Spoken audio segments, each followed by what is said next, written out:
शहादा बस स्थानकाला आले तलावाचे स्वरूप, प्रवाशींना करावी लागत आहे कसरत।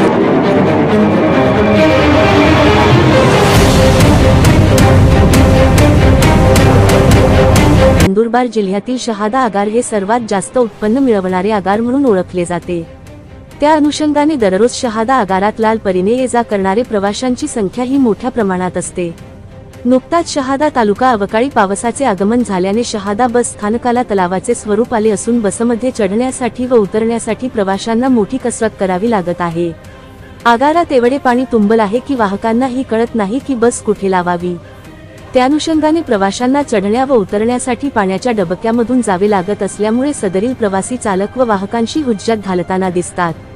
आगारात छाचलेल्या डब्यामुळे लहान लहान बालक व वयोवृद्ध प्रवाशांना चढउतर करताना इजा होण्याची शक्यता नाकारता येत नाही। यामुळे काही प्रवासी खाजगी वाहनाद्वारे प्रवास करण्याला पसंती देत आहेत। आगारात तलावाचे स्वरूप आले असून चौकडे घाणीचे साम्राज्य झालेले सामान्य जनतेला उघड उघड दिसत आहे। पण नेहमीच चर्चेत राहणारे आगार प्रमुखांना का दिसत नसावा असा प्रश्न सामान्य प्रवासींना पडत आहे। बस स्थानकात छाचलेल्या डबक्यांचे तात्काळ उपाययोजना करावी अशी मागणी जोर धरू लागली आहे। SMTV मराठीसाठी संजय मोहिते, मुख्य संपादक, शहादा।